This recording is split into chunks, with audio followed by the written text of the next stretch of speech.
People don't even have knowledge of it. The images of men they put out in Hollywood and television, the images they put out of women, what they tell us is great, is a scientific, psychological warfare virus injected and poured into our souls, our psyches, to deprogram God's basic codex and turn us into manifest, frothing, mindless, empty beasts, sacrificed to their evil god of anti-human, anti-liberty, devil-inspired, disease-ridden, stinking, dishonorable failure.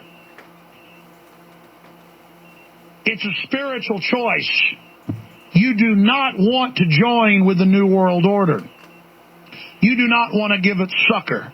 You do not want to aid and abet it. You do not want to be part of it. You do not want to be in it. We have to build a better world starting with ourselves, with God's grace and guidance, leading, guiding, and directing us. We have to move forward because you're not going to find it in the big institutions. They have almost all been captured or bullied or blackmailed or bludgeoned or killed. And the enemy marches forward, but despite that, there is a great hunger for freedom. And you think about Ron Paul and how far the liberty movement's come because of him and you supporting him, as he said, is just a focal point of freedom. And now Rand Paul, who isn't perfect, but is moving forward, and it's an expression of the power of taking action and the power of the individual through free association, linking out and reaching out to others in not a centralized collectivism, but a true collectivism of free will and connection. We'll be back.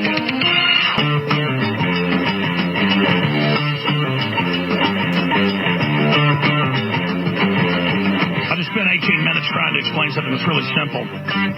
They give us false icons, and we all know this. I just state things here on there everybody already knows deep down, but these truths are not being echoed by the establishment because they want to make us feel alone.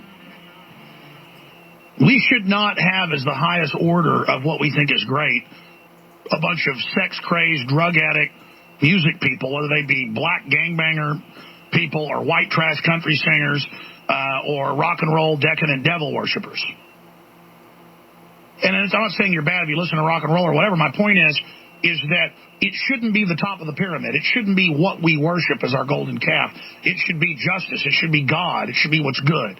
That should be our North Star, where our heart is. King David made a lot of mistakes, had friends killed for their wives, but he would always repent for real. And had his heart pointed at God. He was a powerful man, so he had powerful flesh. What do you think people that are powerful and love God don't have all the same stuff evil people have? They usually have more. Let me give you a little secret. All people that are into evil, that you're getting power out of it, people that love good, people that are honorable, will absolutely in a fight stomp you into the ground. Everybody knows it. And they also are probably 3 times more wicked inside their mind. And that's why they're trying to be good, because they've also, just because they got this big evil side, they got an even bigger good side. And that's what King David had. And that's what it comes down to, is where is your heart pointed? What do you want to do at your core? And are you sorry and ashamed in front of God for the bad things that you even think about? Because if you had that in your heart, for new listeners, if more Americans, if more people in the world had that in their heart, our problems would start to end very quickly. But we've got to seek God's face and repent. As a nation, look how evil we are, funding Al-Qaeda, aborting babies, shooting everybody up with deadly vaccines and lying about it, setting up death panels, letting the government pass Obamacare, letting the government militarize police. All these things. That's our fault.